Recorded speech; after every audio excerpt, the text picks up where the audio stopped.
guiado tu camino y a tu lado siempre está. Sus promesas cumplirá y a su tiempo lo verás. Eres parte del pueblo de Dios, Él te levantará, te restaurará y tu victoria llegará. Fuiste llamado y escogido, a su voz has respondido. Es tiempo de creer. Centro Victoria, nacimos para vencer. Esta noche quiero invitarles para que abran sus Biblias en el Evangelio de Lucas y voy a contarles una historia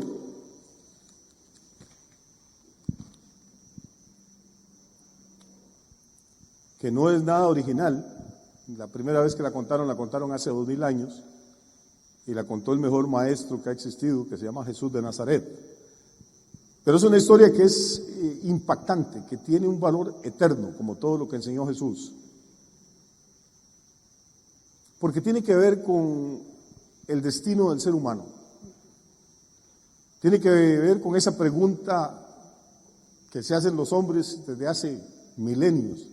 Es, ¿qué pasa cuando uno muere? ¿Se acaba todo? ¿Habrá vida más allá de la muerte? ¿Qué es lo que le ocurre a la persona? Hay muchísimas teorías, los hindúes, la gente del Tíbet, mucha gente en el mundo occidental también cree que uno muere y que tiene la posibilidad después de que su espíritu o alguna parte que sobrevive vuelve a meterse en el vientre de una mujer embarazada y nace otra vez en esta tierra y vuelve a aprender algunas lecciones y vuelve a morir y vuelve a nacer en un ciclo. Se llama la transmigración de las almas o la reencarnación. Hay otras personas, los escépticos, dicen no existe nada, somos materia nada más. Eso de alma y espíritu, esos cuentos que inventaron las religiones, uno es un poco de sustancias químicas nada más y impulsos eléctricos y reacciones químicas, y cuando el cerebro deja de funcionar, el corazón deja de latir, todos los sistemas empiezan a descomponerse y uno muere y ahí no hay vida más allá, no hay cielo, no hay infierno, no hay resurrección. Esta pregunta ha atormentado a los hombres desde siempre, desde siempre. Parece que somos los únicos seres en toda la creación que podemos plantearnos esa pregunta, y ya eso de por sí es interesante. Una vaca no está pensando a ver qué va a pasar con ella cuando muera, ni el perro de su casa, ni el gato, no tienen esa preocupación. El ser humano es la única criatura que tiene esta capacidad de preguntarse, bueno, ¿qué es la vida entonces? Nacer, crecer, casarse, luchar, trabajar duro, pensionarse, vivir unos años más, morirse, y eso fue todo. Y si no hay nada más después de la vida, entonces ¿para qué trabajar tanto y para qué maltratarse, para qué sufrir tanto? ¿No sería mejor vivir y disfrutar cada día y emborracharse y tener todo el sexo que pueda y drogarse? ¿Y para qué se va a matar trabajando si al final se muere? Se muere el pobre, se muere el rico, se muere el feo, se muere el bonito, el sabio, el ignorante, el religioso, el ateo, todos, los negros, los blancos. ¿Para qué maltratarse tanto si no hay nada más allá? Repito, las respuestas han sido múltiples a lo largo de la historia, pero en esta ocasión lo que vamos a leer es una narración que hizo Jesús, y que está, como le dije, en Lucas capítulo 16. Yo creo que todos la conocemos, la voy a leer y después vamos a tratar de comentarla versículo por versículo y vamos a tratar de sacar algunas verdades que nos pueden ayudar ahí. ¿Por qué para mí es importante esta historia? Porque la cuenta Jesús. ¿Y qué tiene que ver que la cuente Jesús? ¿No sería igual que le hubiera contado Mahoma o Buda o alguno de ellos?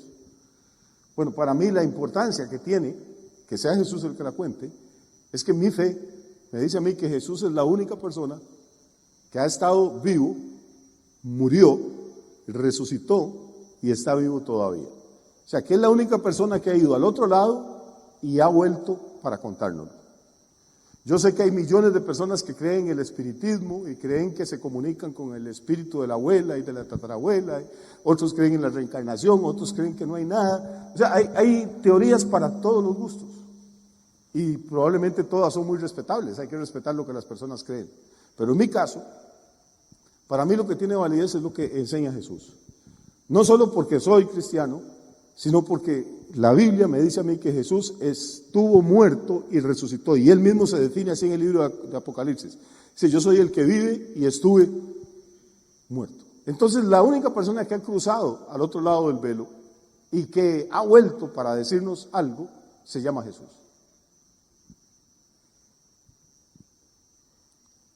Ese es el peso que tiene esta historia. Y tenemos que dejar de oír y creer tantas vainas que enseñan otras personas y enfocarnos en estudiar un poquito más qué es lo que el Señor enseñó. Dice que había un hombre rico que se vestía de púrpura y lino fino. Ese detalle lo que quiere decirnos es qué tan rico era este hombre. La púrpura era algo carísimo, son unas telas que se teñían con unos moluscos que solo viven en ciertos mares, y poder teñir usted un vestido de púrpura era normalmente de los reyes, gente muy poderosa la que podía hacer esto. Este señor no era rey, pero era tan rico que se daba el lujo de poder teñir sus ropas con púrpura y vestirse con lino fino. ¿Qué tan caro era el lino fino? Bueno, imagínense que el libro de Apocalipsis dice que cuando usted muera, a los santos, en la eternidad, en la gloria, Dios les va a dar que se vistan con lino fino. O sea, no estamos hablando de que era un señor que iba a comprar en las tiendas de marca.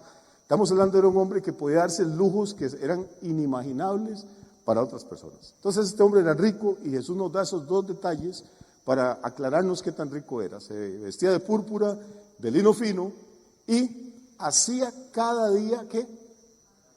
Banquete. Usted come cada día. Este señor no solo comía, hacía banquete. Un banquete es como algo más que una comida común y corriente. Yo no creo que él cocinara.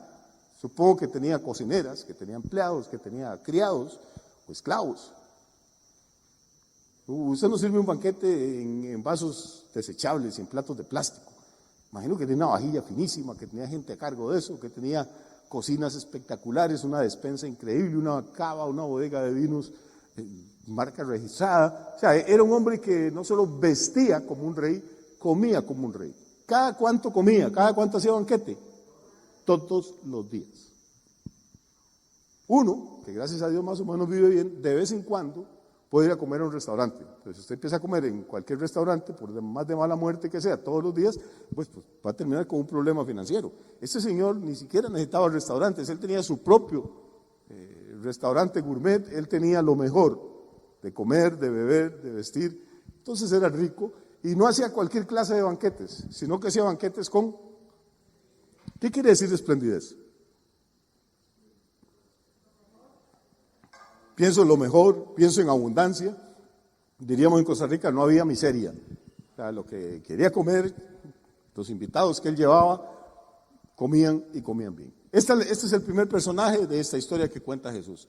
Verso 20, entra en escena el segundo personaje. Había también, dice Jesús, un mendigo. Vea que es como el día y la noche, como los extremos opuestos.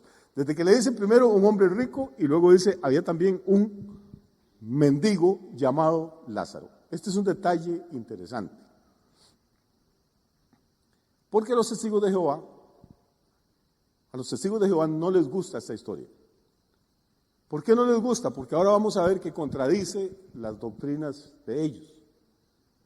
Y entonces lo que le enseñan a las personas es que esto es una parábola, que es un cuento que contó Jesús, que no es cierto, como si Jesús se hubiera dedicado a contar mentiras. O sea, las parábolas enseñan una verdad espiritual. Y hay un detalle, es que Jesús contó muchas parábolas y ninguna parábola de las que Jesús contó incluye un nombre propio. Esta es la única historia que Jesús cuenta donde hay un nombre propio. Se nos dice cómo se llamaba el mendigo. No solo es que había un rico y un mendigo. Había un rico, pero también había un mendigo llamado Lázaro. Entonces ya con solo ese detallito, ya usted se da cuenta que esto no es tampoco un cuento de fantasía, que hay una realidad histórica detrás de esto. Y este mendigo, dice, estaba echado a la puerta de aquel. ¿Quién es aquel? Estaba echado a la puerta del rico, lleno de llagas. Es que cuando uno es pobre se le pegan todas. ¿Por qué carajo no le dieron llagas al rico que tenía plata para pagar un médico y comprar medicinas y curarse? Se enferma el pobre que no tenía ni para comer, menos para comprar ningún ungüento, ni ninguna pomada, ni ningún medicamento. Entonces, ese cuadro que nos presenta Jesús son dos extremos.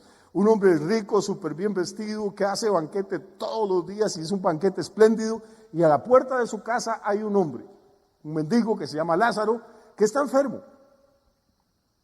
No es que le salió un granito, no es que le salió una cosa, está, dice, lleno de llagas, de úlceras, tiene todo su cuerpo dañado, y ansiaba saciarse de las migajas que caían de la mesa del rico. Es que si usted empieza a visualizar esta historia, se va a dar cuenta que es un cuadro terrible, dramático.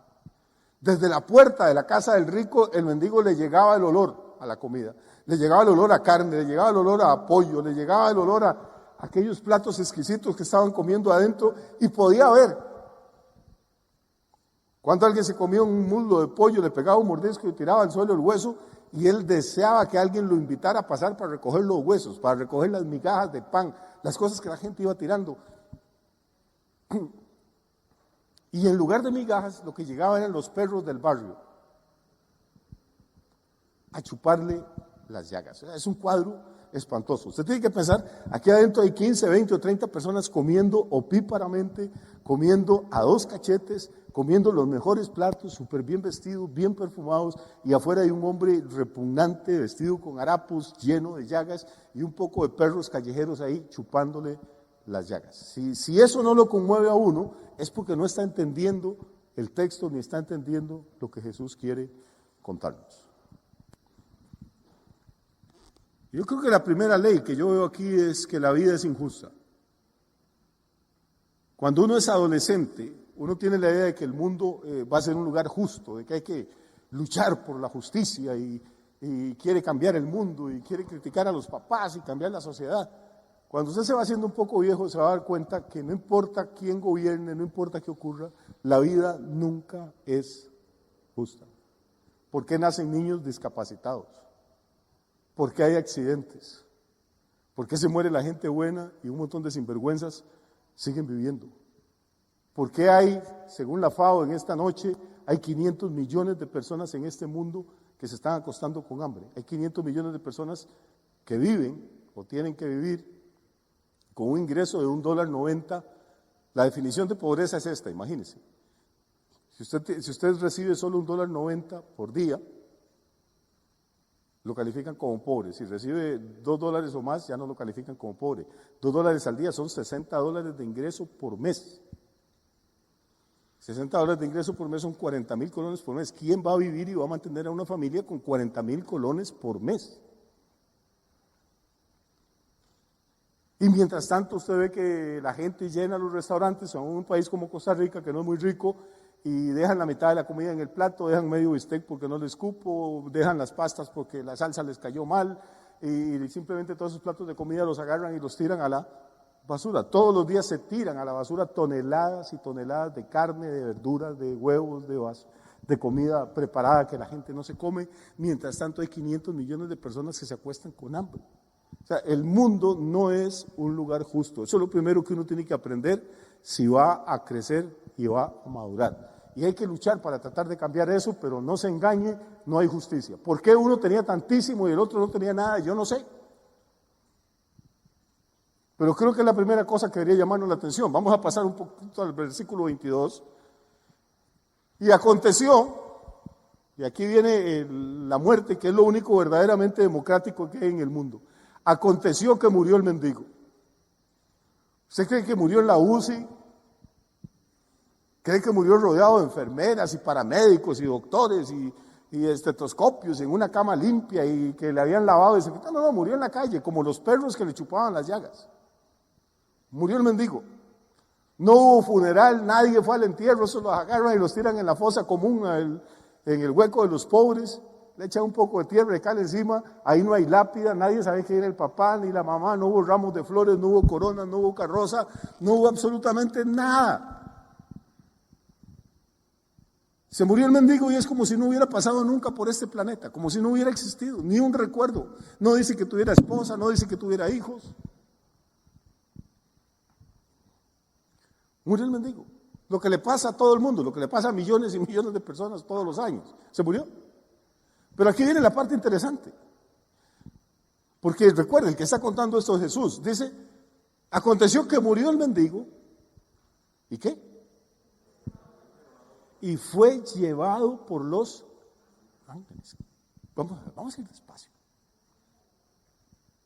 Yo sé que todos conocen la historia, pero le he pedido a Dios que esta noche me ayude a contárselas de tal manera que el Espíritu Santo pueda hacer algo en su espíritu, en su mente, y abrirle los ojos y tratar de ver qué es lo que Jesús nos está contando, que no es tan sencillo como lo hemos oído siempre.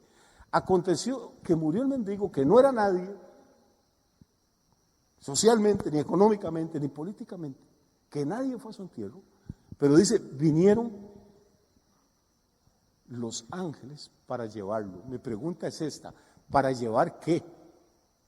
Porque el cuerpo lo recogieron de la calle para que no se descompusiera ahí y fuera a producir una epidemia, y los tiran a eso, se llaman fosas comunes. En los cementerios había una zanja grande donde el que no tenía nada, pues ahí lo echaban un poco de tierra y cal y parte sin novedad.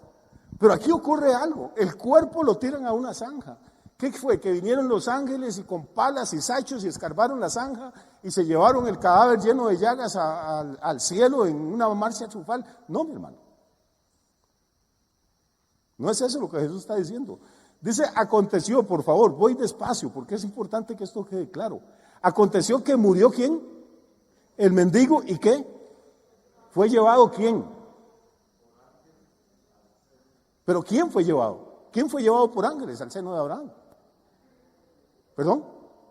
Murió el mendigo, ese es el sujeto de la oración. Murió el mendigo y fue llevado por los ángeles al seno de Abraham. Quiere decir que el mendigo no era nada más aquel cuerpo que tiraron a la zanja, que había algo que le sobrevivió a ese fenómeno que le llamamos la muerte. Y ese algo era el verdadero ser de él, era su naturaleza espiritual, su alma, como usted le quiera llamar. Y eso vinieron espíritus de parte de Dios, vinieron ángeles para tomar el espíritu de Lázaro y llevarlo al seno de Abraham. Y acuérdese que ya en este momento Abraham tenía 2000 años de muerto, pero Jesús lo menciona como si estuviera completamente vivo. En la tierra nadie se dio cuenta que el mendigo había muerto, pero en el cielo mandaron ángeles. El mendigo no tuvo carroza fúnebre, no tuvo corona, pero tuvo un cortejo de espíritus poderosos y santos creados por Dios que bajaron desde el tercer cielo hasta la puerta de la casa del rico para recoger el alma y el espíritu de este hombre y llevarlo al lugar de deleites, al lugar de descanso, al seno de Abraham. Los ateos, los escépticos, los agnósticos dicen, usted se muere y queda ahí en el sepulcro. Ahí ahí se descompone, se hace polvo y ahí murió la historia. Jesús cuenta otra historia completamente diferente. Jesús ni siquiera lo pone en duda, garantiza, dice, afirma que sí hay vida después de la muerte. Y esa es la esperanza de nosotros los creyentes. Yo he hablado con personas que me dicen, es que ustedes le tienen miedo a la muerte y por eso inventan todo eso del cielo y el infierno. Bueno, yo no tengo ningún miedo a la muerte, porque le voy a tener miedo a algo que no conozco. Yo nunca me he muerto, no he tenido la experiencia. O me muero cada noche cuando me duermo y resucito cada mañana cuando vuelvo a abrir los ojos.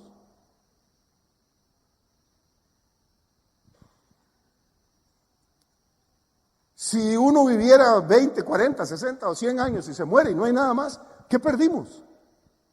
Nada, volvemos al estado que teníamos antes de nacer.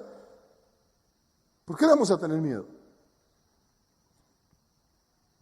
La gente en realidad no le tiene miedo a la muerte, lo que le tiene miedo es a dejar la vida, a dejar la familia, a dejar a los seres queridos, a la separación, a la ruptura que causa la muerte. Pero cuando usted está en Cristo, cuando usted conoce la palabra de Dios le ha sido revelada, entonces usted va a entender una cosa: la muerte en realidad nunca es un adiós para los creyentes, es apenas un hasta luego. La vida sigue y sigue en mejores condiciones, sigue en otra dimensión, sigue en otro nivel, pero sigue. Fue llevado por los ángeles al seno de Abraham. Y curiosamente, le decía que la muerte es lo más democrático que hay. No solo se muere el mendigo, sino que se muere el rico. Probablemente cuando el mendigo se murió, el rico dijo, ay, qué dicha. O sea, ese hombre ya hasta quedaba asco, la gente venía aquí a comer y ya entraban indispuestos de ver ese perrero ahí afuera y aquel hombre con aquellas llagas que tan desagradable, por hecho ya se murió, se quitó ese estorbo. Pero resulta que él también se muere. No hay forma de pararlo, no hay forma de evitarlo. Usted puede ser el científico más destacado, el médico más brillante, el millonario más poderoso, la mujer más guapa del mundo, y tengo excelente noticia, se va a morir.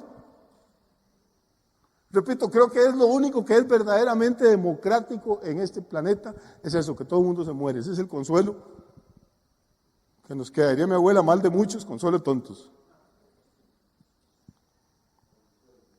Entonces tenemos que se nos muere el pobre, se nos muere Lázaro, y vienen ángeles y se lo llevan. Y dice Jesús, y murió también el rico, pero vea casi la ironía de Jesús. Cuando se muere Lázaro, Jesús no dice que fue sepultado, eso no era importante lo que le pasaba al cuerpo, es que vinieron ángeles y llevaron su espíritu al seno de Abraham. Pero cuando se muere el rico, no habla de ningún ángel. Probablemente aquello fue un desfile en la ciudad, todos los que él invitaba a sus banquetes iban de luto y con cara triste y gafas negras, y la carroza y las coronas, la gente mandaba, y las empresas a las que él les compraba la carne y el pescado y los pollos para los banquetes, y los cocineros lloraban porque se quedaron sin trabajo. Aquello fue un entierro el mejor que se vio en la ciudad. Pero ¿cuál ángel aparece ahí? ¿Quién aparece? Nada, se murió el rico y fue sepultado. Jesús está poniendo otra vez el contraste. ¿Cómo era la vida de ambos antes de fallecer y cómo fue la situación de ambos luego de morir? Y pasamos al versículo siguiente, murió el rico y fue sepultado. Y ahora, recuerde, ¿a dónde había sido llevado Lázaro cuando murió? Al seno de Abraham. Eso es un lugar. ¿Dónde queda? No sé. Pero se llamaba el seno de Abraham. Y muere el rico y es llevado a otro lugar, que no es el seno de Abraham, sino que Jesús dice que se llama el Hades, el lugar donde iban los muertos, que morían sin Dios y sin esperanza. Entonces el rico fue sepultado y dice la Biblia, y en el Hades, no en la sepultura, porque en la sepultura usted no puede alzar los ojos para ningún lado, y en el Hades alzó sus ojos. Quiere decir que una persona después de muerta y después de sepultada puede alzar los ojos y puede ver. Aquí no está hablando de los ojos físicos, aquí está hablando de su naturaleza espiritual. Alzó sus ojos y hay algo más triste después. Dice, alzó sus ojos, ¿qué? Estando en tormentos. Entonces, uno está en el seno de Abraham, en un lugar de reposo, de descanso, de consuelo, y el otro está en un lugar horrible que se llama el Hades, que no es el infierno todavía, pero es el Hades. Y dice que estando ahí, alzó sus ojos, estando en tormentos, y vio de lejos a Abraham. Cuando estaban vivos, el pobre, el mendigo, veía de lejos al rico y a sus amigotes comiendo. Ahora el rico ve de lejos a Abraham. ¿A quién vio, por favor? Pero no acabamos de decir que Abraham tenía 2000 años de muerto. Porque Dios no es Dios de muertos, sino Dios de vivos, porque para Él todos viven, dice la Escritura. Jesús está machacando una y otra vez, hay vida después de la muerte, y no solo hay vida, hay dos opciones, hay dos caminos, o el reposo eterno o el tormento eterno. No hay un tercer lugar que se llama purgatorio. Aquí no aparece en ningún lugar Jesús hablando de ningún purgatorio del que usted pueda salir con rezos o con ofrendas o prendiendo velitas. Eso es un invento humano. Aquí Jesús está diciendo que después de la muerte, número uno, sí hay vida, y número dos, esa vida puede tener dos características completamente distintas. Puede ser vida eterna en lo que se conocía como el seno de Abraham, que era un lugar de paz, de reposo, de consuelo, o un lugar de castigo, de tormento horrible, a que se conoce como el nombre de Hades. Quiere decir que el rico desde el lugar donde estaba vio a dos personas con nombre propio. Esto no es una parábola, son dos personajes históricos. Abraham no es un invento de Jesús, está en todo el Antiguo Testamento, está en todo el Nuevo Testamento. Abraham se había muerto hace 2000 años y todavía estaba allá arriba recibiendo gente. Todos los que habían caminado con Dios, todos los compas, a él los estaba recibiendo y consolando. Venga, hombre, qué dicha que ya saliste de aquel montón de llagas y de hambre y de suciedad y de los perros. Venía, aquí vas a estar bendecido, aquí vas a estar ministrado, aquí vas a tener paz, vas a tener gozo. Yo no sé si a usted esto le emociona, pero para mí el cristianismo es el mensaje más maravilloso que hay. Es un mensaje de esperanza, es un mensaje de fe, es un mensaje de que no todo se acaba en la tumba, de que la muerte no tiene la última palabra, que no pudo retener a Jesucristo y que el Padre que levantó a Jesús de los muertos nos levantará juntamente con Él a todos los que hayamos creído en su nombre. Esa es la maravilla del Evangelio.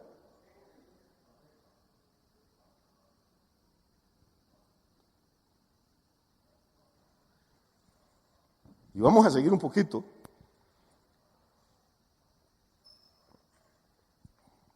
Entonces él, dando voces, dijo. ¿Quién fue el que dijo? ¿Y quién dio voces? Dando voces es gritando. Dice él gritando. ¿Quién es él? El rico gritando dijo, ¿qué? Padre Abraham. Qué curioso. Ahora sí tiene papá. Ahora sí Abraham es padre. Pero resulta que Abraham no es padre del que le diga papá. Dice la Biblia que Abraham es el padre de la fe. El padre de los hombres y mujeres que han muerto creyéndole a Dios. Y este rico no tenía ningún derecho legal para llamar a Abraham padre. Le llama porque él era judío. Y Abraham carnalmente es el padre de los judíos, pero espiritualmente es el padre de todos los que hemos creído. Le dijo, Padre Abraham, ten misericordia de mí. El problema de algunos ricos es que se acostumbran a mandar y a que todo el mundo les haga caso porque son ricos. Ten misericordia de mí y envía a Lázaro. O sea, ahora quiere convertir a Lázaro en el chiquillo de los mandados. Manda a Lázaro, dice, para que moje la punta de su dedo en agua y refresque mi lengua porque estoy atormentado en esta llama. Obviamente los testigos de Jehová dicen que es una parábola, que cómo va a haber una llama, va a quemar un espíritu, que eso es una ilustración. Bueno, si es una ilustración, la realidad debe ser peor, debe ser terrible. Aquí es Jesús el que está hablando. Está hablando de que es un lugar de tormentos, de que hay una llama, de que la gente tiene sed. Y es una sed tan terrible que, oiga, este hombre no está pidiendo un vaso de agua. Lo que está pidiendo es que Lázaro se moje la punta de su dedo en agua y se la ponga en la lengua, para refrescar la lengua. Yo no quiero ni pensar lo que esto puede ser. Un hombre que pasó años de su vida tomando y gustando los mejores vinos.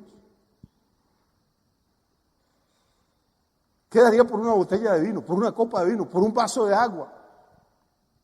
Y verse reducido al extremo de tener que mendigar, pues es que yo no puedo ni imaginar qué es esto. Humedecerse la yema del dedo y que le toquen la lengua. O sea, cualquier cosa para cambiar la situación terrible en la que está viviendo, y la palabra que él usa es atormentado. Estoy, ¿qué? Atormentado. En esta llama. Quiere decir esto también otra cosa. Quiere decir que después de la muerte no solo hay vida. Quiere decir que uno puede ver, sentir, reconocer a otras personas, hablar, pedir, escuchar. Quiere decir que la vida sigue. Y a otro nivel mucho más elevado y más profundo del que nosotros conocemos. Entonces este hombre le suplica a Abraham que le tenga misericordia, que le mande a Lázaro. Versículo 25, Abraham le responde. Y Abraham le dijo, hijo, acuérdate. Quiere decir que después de muerto uno puede recordar, hermano. ¿Cuál es la diferencia? La única diferencia es que no tenemos cuerpo físico de momento, pero también lo vamos a tener el día de la resurrección. Acuérdate, le dice Abraham. No le iba a pedir que recordara si hubiera sido incapaz de hacerlo. Quiere decir que recordar no es nada más una función del cerebro, porque el cerebro se descompone y se deshace, pero es una función del alma, del espíritu. Acuérdate, le dice, que recibiste tus bienes en tu vida. Y Lázaro también males. O sea, recuerde cómo trató a Lázaro. Pero ahora, este es consolado aquí. O sea, el seno de Abraham es un lugar de consuelo. Por eso dice la Biblia que cuando muramos, Dios va a limpiar toda lágrima de nuestros ojos. Porque por más cristiano que usted sea y por más fe que tenga, ha llorado, ha sufrido. Pregúntele a Lázaro. Nos enfermamos, tenemos problemas financieros, tenemos problemas de familia, tenemos problemas de salud, emocionales, de todo tipo. Pero vamos a ser ¿qué? Consolados. Acuérdate que recibiste tus bienes en tu vida y Lázaro males, pero ahora él es consolado aquí y tú eres, y vuelve a utilizar la palabra esa horrible del final. Ahora él es consolado aquí y tú eres ¿qué? Atormentado. Está diciéndole, sí, usted tiene razón. Usted dijo, yo estoy atormentado hasta llamas. Sí, tiene razón, está siendo atormentado. Pero pastor, ¿y cómo un Dios de amor va a permitir que la gente sea atormentada? ¿Cómo Dios va a mandar a alguien al infierno? Yo por eso no creo en Dios. Déjeme decirle un par de cosas. Primero, yo no estoy aquí para defender a Dios. Pero sí creo con todo mi corazón dos cosas. Una, Dios no manda a nadie al infierno. El infierno es un lugar donde la gente elige voluntariamente irse. Toda la Biblia da testimonio de que Dios no quiere la muerte del impío, sino que se arrepienta y se vuelva de sus malos caminos. Ahora, si el impío no quiere arrepentirse y quiere seguir viviendo como le da la gana, después no reclame. Usted es libre para hacer lo que usted quiera con su vida y es libre también para elegir dónde quiere pasar la eternidad y con quién quiere pasarla y cómo quiere pasarla. Punto. No culpe a Dios después. Y la otra cosa es, ¿cómo un Dios de amor va a mandar al infierno? Número uno, Dios no manda a nadie al infierno. Segundo, ese Dios de amor hizo hasta lo imposible para que nadie vaya al infierno. Mandó a su Hijo Jesucristo para que sufriera todas las penas del infierno en la cruz del Calvario, para que aquel que en Él cree no se pierda, sino que tenga vida eterna. Punto. Recuerde, solo hay dos caminos. La Biblia dice, he puesto delante de ustedes la vida y la muerte, escojan la vida. He puesto delante de ustedes la bendición y la maldición, escojan la bendición para que les vaya bien. He puesto delante de ustedes el Hades y el seno de Abraham. ¿Qué quiere escoger?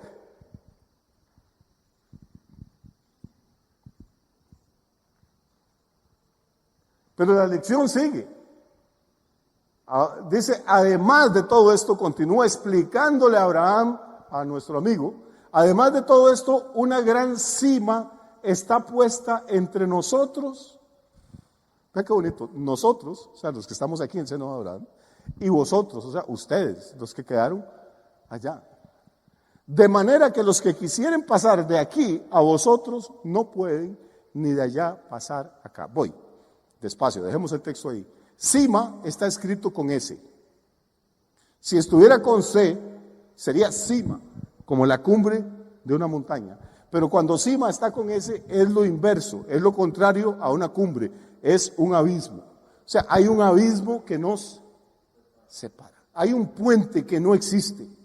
Hay una línea que no se puede cruzar. Usted puede cambiar su destino eterno mientras está vivo, pero en el momento que se le acabó la vida, se le acabó la oportunidad. Por eso Hebreos 9:27 dice, está establecido para los hombres que mueran una vez y después, ¿qué? ¿El purgatorio? No, el juicio. ¿Qué es lo que enseña la doctrina católica? Que existe el purgatorio y que la gente que está siendo atormentada en el purgatorio, si usted reza, si paga misas, si echa ofrendas o limosnas, puede sacar el alma de sus antepasados y pasarla de la llama al consuelo. Eso contradice todo lo que Jesús está enseñando, contradice todo lo que Abraham está enseñando, y yo prefiero creerle a Abraham y a Jesús que a cualquier otra persona. Abraham dice, hay una gran cima, y los que quieren, porque la gente quisiera, claro que quieren salirse, el rico daría cualquier cosa por salirse de ahí, pero los que quieren pasar de allá para acá, no pueden, no es que no quieren, es que no pueden, es imposible. Una vez que usted murió, se acabó la oportunidad.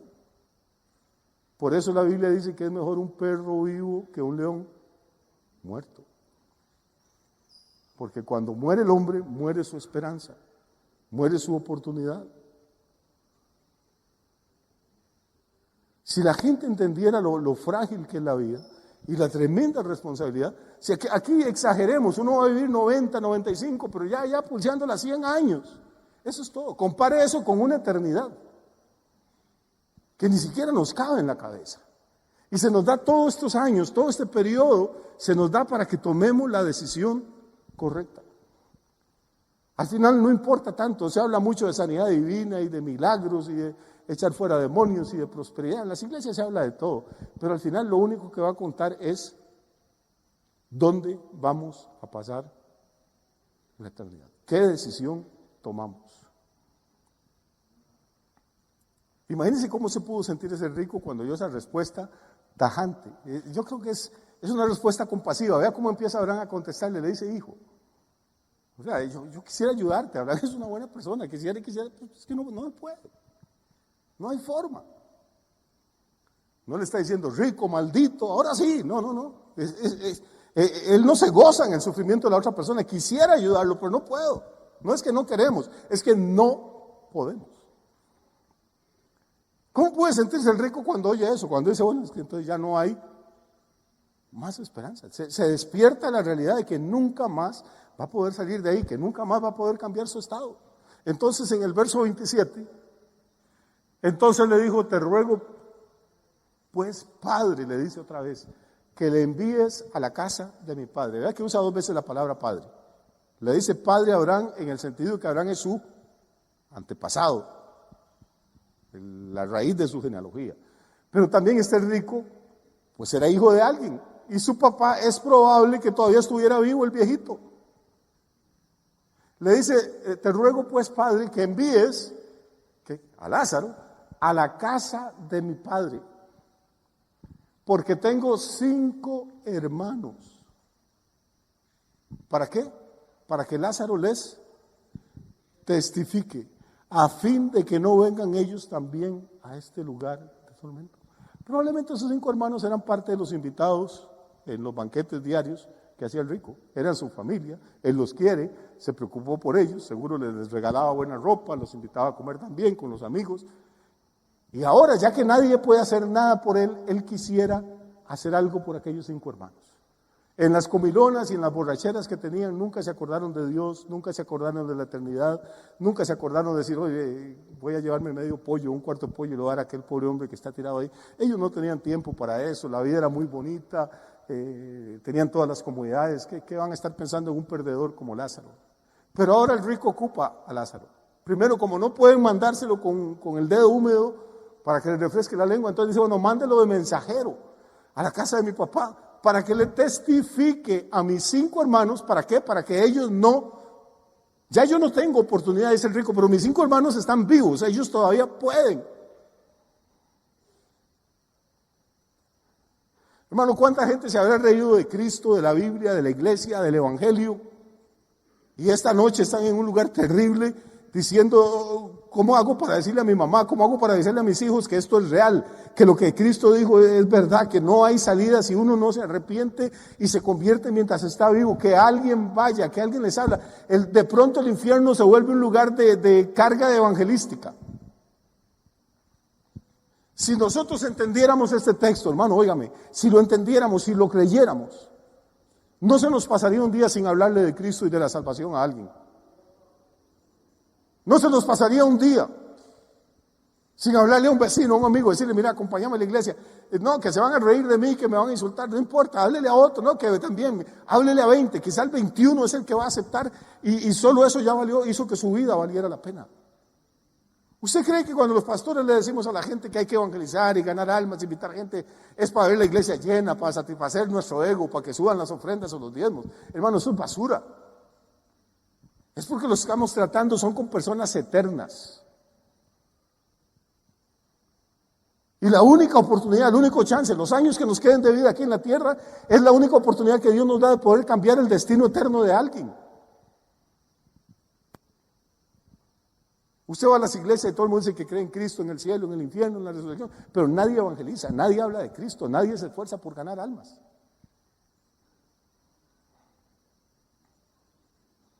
Una vez en el siglo, creo que a finales del siglo XVIII, principios del XIX, un ateo le estaba diciendo a un pastor, le diciendo: todo eso que ustedes predican es mentira, ni ustedes lo creen. Ni usted, que es el predicador, ni la gente de su iglesia menos.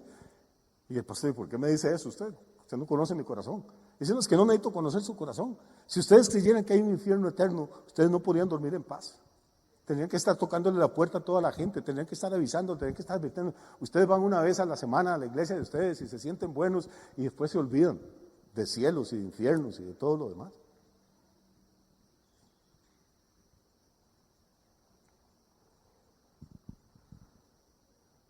Ahora yo tengo a este hombre aquí desesperado, atormentado, pero ya saben que por él no pueden hacer nada. Entonces dice, mande a Lázaro para que le hable a mis 5 hermanos. ¿Qué le van a creer a aquellos otros 5 ricachones? Al mendigo, aquel que habían visto, pero lo que sea, pero mándenles a alguien para que les hable. Y entonces, Abraham le dijo, y oiga, agárrese de la silla, respire profundo, oiga la respuesta de Abraham, porque esta respuesta va a resonar por toda la eternidad. Abraham le dice, a Moisés y a los profetas tienen, óiganlos. No existía el Nuevo Testamento. Recuerden que Jesús está vivo todavía cuando está enseñando esto. No ha muerto Cristo, no ha resucitado, no hay día de Pentecostés, no ha venido el Espíritu Santo. Los santos hombres de Dios todavía no están siendo inspirados por el Espíritu para escribir los 27 libros del Nuevo Testamento. Lo único que había era Moisés y los profetas, o sea, el Pentateuco, Génesis, Éxodo, Levítico, Números, Deuteronomio y el Antiguo Testamento. Y ahí ni siquiera aparece claro el plan de salvación. Ahí no habla de Cristo, ni de la sangre del Cordero, ni de la... Pero lo que le dice a Abraham es, no voy a mandar a Lázaro porque ellos tienen el Antiguo Testamento, que le hagan caso a lo que dice Moisés y los profetas. Y con solo que le hagan caso no van a venir acá. ¿Qué diríamos hoy en día? Tienen la Biblia. Si hay gente esta noche en el lugar de tormento gritando, Dios, mándale a alguien a mi mamá, a mi esposo, a mi hijo, al vecino para que se salve. La respuesta de Dios sería, allá tienen la Biblia. Hay iglesias, hay predicadores, hay sermones, óiganlos a ellos. No voy a mandar ningún ángel a que se le aparezca a alguien. Por eso el espiritismo es mentira, que los muertos vienen para avisar y para decir, y que un túnel y una luz al final, todo eso son vainas. La gente prefiere creer en un túnel y en un foco al final del túnel que creer en la palabra eterna de Dios. Pero ahí está, tienen a Moisés, tienen a los profetas, tienen a la Biblia, escúchenlos. Óiganlos. Y el rico todavía tiene otro argumento. No se rinde. Él entonces dijo, no, padre Abraham, pero si alguno fuere a ellos de entre los muertos, se arrepentirán. En este momento este rico se vuelve casi evangélico. Los evangélicos les encanta hablar de milagros, hermano, y los poderes y los dones, y empieza a hablar de cosas de que ni entienden, hermano, y hay que gritar, y hay que zapatear, y atar, y desatar, y... No me haga caso a mí, pues yo puedo estar equivocado, pero tratemos de oír lo que Jesús está diciendo y lo que Abraham está diciendo. Lo que Abraham está diciendo es esto. El rico le dice, no, padre Abraham, si alguno fuera a ellos de entre los muertos, se arrepentirán. Imagínese usted lo que es estar uno en la casa y que se le aparezca a la abuelita, que usted fue al funeral hace 14 o 20 años, y le diga, vea mi hijo, deje de estar haciendo esas carambadas que usted hace escondidas porque papá Dios me dio chance de venir a avisarle, aquello arde y queda a gusto. Mejor busque al Señor, coja la Biblia, vaya a la iglesia. ¿Quién no se va a convertir si se le aparece la abuela o la tatarabuela? Los evangélicos dicen, la gente no se convierte porque no hay milagros, no hay poder en las iglesias. Es que si la gente ve al paralítico levantarse, ¿quién no se va a convertir? Hermano, ¿cuántos paralíticos vio la generación de Jesús levantarse? Y lo crucificaron. ¿Cuántos milagros vio la generación de Moisés? El mar abrirse, caía pan del cielo todos los días. Y solo 2, de 1.600.000, solo 2 se convirtieron. Hay algo terrible, hermano, equivocado en la teología evangélica. Y yo creo en un Dios que hace milagros, creo en un Dios que prospera a la gente, creo en un Dios que puede sanar a los enfermos, pero hermano, eso no es el show y todas estas cosas no son la herramienta que Dios usa para salvar a la gente. La fe no viene por ver milagros, la fe viene por el oír y el oír viene por la palabra de Dios, y sin fe es imposible agradar a Dios. A pastores, qué aburrido, estudios y palabra, pero en la iglesia ahí la para y eso es algo increíble, ahí el Espíritu toma a la gente y lo revuelca. ¿Y qué? ¿Tiene idea cuántas iglesias he visto yo, el Espíritu revolcando gente, y gente cayendo, y gente gritando, y usted va y ni siquiera están hoy? Ningún milagro puede producir fe hasta que no entendamos esto. La fe viene por el oír la palabra de Dios. La fe produce milagros, pero los milagros no producen fe.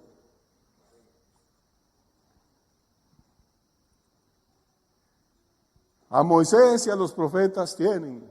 No, padre Abraham, usted está equivocado. Si ellos ven a Lázaro, porque yo sé que mis 5 hermanos conocían bien a Lázaro. Ahí tenían que brincárselo todos los días cuando iban a los banquetes a mi casa. Ellos saben, y saben que Lázaro se murió. Y si lo ven, que llega a la casa sin llagas y sin aquellos harapos, y les dice, yo sé que los 5 se convierten. ¿Qué dice Abraham? Mas Abraham le dijo,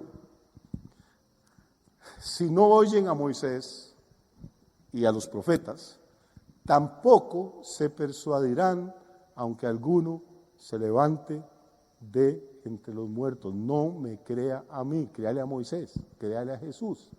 Si una persona no cree la predicación del Evangelio, aunque se le aparezca la tatarabuela resucitada, no va a creer. No lo estoy inventando yo, eso es lo que dijo Jesús. La única arma que tenemos para arrebatar gente del infierno y llevarla al cielo es la predicación del Evangelio de Cristo. Por eso Pablo decía, ay de mí, si no predicara el Evangelio. ¿Hay vida después de la muerte? Jesús dice que sí, y yo le creo. Le creo porque Él murió y porque resucitó y porque se le apareció. Y la Biblia dice, se les mostró vivo con pruebas indubitables, o sea, que ni siquiera se pueden poner en duda. Porque Juan dice, porque les estamos predicando a ustedes el Evangelio, no de lo que oímos, sino lo que vimos con nuestros ojos y lo que tocamos con nuestras manos tocante al verbo de vida. Porque Pedro dice, no les estamos predicando fábulas artificiosas ni cuentos, sino lo que vimos con nuestros propios ojos. Estos hombres, el día que crucificaron a Cristo, todos huyeron como cobardes. Pedro maldijo, blasfemó, lo negó. Pero 2 meses después, hermanos, estos cobardes se habían transformado y eran leones. Predicaban en Jerusalén, le gritaban a los sacerdotes judíos, ese Cristo que ustedes crucificaron, el Padre lo levantó y lo ha hecho Señor de señores y Rey de reyes. Esta gente iba a la cárcel, los azotaban, les cortaban la cabeza para que dijeran, oiga, es mentira, Jesús no resucitó. Decían, nosotros lo vimos, nosotros lo tocamos, nosotros hablamos con Él. Después del resucitado caminamos 40 días y 40 noches con Él, lo vimos subir al cielo. Mátennos, háganos lo que quieran, porque ya ahora nosotros sí sabemos que hay vida más allá de la muerte y queremos pasar la eternidad con ese Cristo al que nosotros adoramos y al que nosotros servimos. Sí, hermano, hay llagas en la vida a veces, hay perros alrededor de nosotros, a veces vemos gente impía e injusta que vive tan bien que hasta que da envidia a uno y dice, pero ¿por qué? ¿Y por qué a mí me ha tocado tan difícil y me ha tocado tan duro? Pero hermano, esta vida no es todo, es un parpadeo, es un abrir y cerrar de ojos, es como la neblina que está y al momento vuelve a ver y ya no hay. Yo vuelvo a ver y hay gente que empezó conmigo hace 40 años y ya no están. Muchos. Y cuando parten uno es humano y siente dolor y siente, pero no temor. Es el dolor ese de la separación, que nos vamos a dejar de ver durante un tiempo. Pero la fe nos dice que eso no es el adiós, que es un hasta luego. Y que dentro de unos meses o años, más pronto de lo que creemos, nosotros también vamos a ser tomados. Y tal vez no vamos a ser famosos, tal vez no va a haber mucha gente a nuestro funeral, tal vez no van a hacer salir esquelas en La Nación y en La República, ni lo va a anunciar Teletica, ni Radio Monumental. Pero si usted está en Cristo, cuando usted parte, vendrán ángeles de Dios a llevarlo a usted al lugar que Cristo compró para usted. Y comparado con eso, ¿qué son las pruebas? ¿Qué son las tentaciones? ¿Qué son las dificultades? ¿Qué son las luchas? No es nada. Así que yo quiero animarlos esta noche. Disculpe si me excedí con el tiempo, pero yo creo que esta historia sigue teniendo una relevancia enorme. Creo que es la historia con la que contesta la pregunta más importante que el ser humano se puede hacer. ¿Qué pasa con nosotros cuando morimos? Cuando el encefalógrafo se pone plano, cuando el electrocardiograma dice que no hay nada, cuando nos ponen el espejito delante de la nariz y no hay aliento. ¿Se perdió todo? No. Lo que pasa es que la Biblia dice que estimada es a los ojos del Señor la muerte de sus santos. Sí hay vida después de la muerte, pero no es como se lo cuentan a usted. En Costa Rica toda la gente que se muere descansó en la paz del Señor. Y entre más plata tiene, más grande dice que descansó en la paz del Señor. Ojalá fuera cierto. Pero la verdad es que no todos los que mueren descansan en la paz del Señor. Descansan y son consolados los que murieron creyendo en Cristo Jesús. Y si usted nunca ha hecho una decisión por Cristo, yo le invito esta noche, no se vaya de esta casa, no se vaya de este lugar, sin decirle: Señor, yo necesito tu perdón, necesito tu salvación. Necesito, ahora que tengo vida y que tengo esperanza, reconocer que tú eres el Señor y el dueño de todas las cosas, y que moriste por mis pecados, para que yo pueda recibirte y tener vida eterna. Vamos a ponernos de pie. Centro